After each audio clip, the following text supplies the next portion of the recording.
are they just thinking about the primary? If you're thinking about the primary, Ted Cruz seems to, he'll take Kevin's word at that he's a strong voice.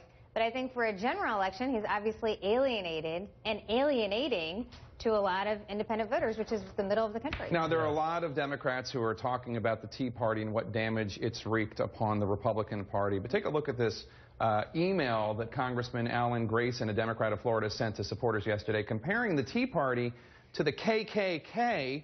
Here's the picture, pretty unforgivable. We reached out to Grayson. He defended the image, given some of the racist attacks against President Obama. Ron, is this helpful to the Democratic Party, or is this ultimately something that hurts? I mean, is this helpful to the? Well, who does this help? Nobody. Right Whenever we sink this low in politics and draw that kind of analogy, it doesn't help anybody. It's just another example of the zero-sum game coarsening of politics. You can't condone that. No, I'm sure nobody here it's outrageous, and it is an example that there is neither party has a monopoly on extremism and using coarse language inside the political debate. I mean, I obviously think that is unnecessary and wrong, and he should apologize. But there's not an equivalence between one member of Congress and the entire Tea Party and the language and rhetoric it's used. Obviously, rhetoric like that on either side is wrong and should be stopped.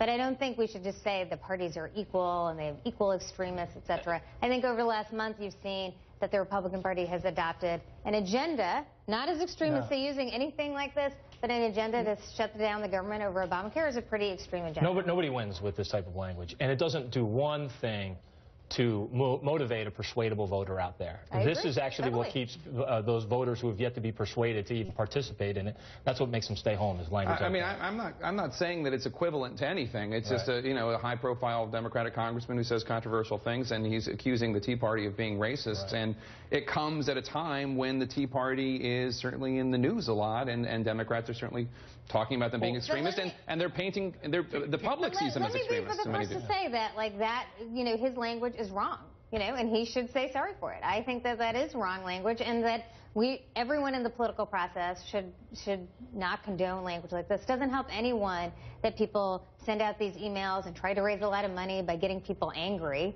instead of getting them more committed to the process. And to Neera's point, the fringe part of the Republican Party right now, there's so many of them doing so many outrageous things. Get out of the way. Let them do that. Let them be the idiots. I don't know why a Democrat would want to get in the way of the Tea Party hurting the Republican Party.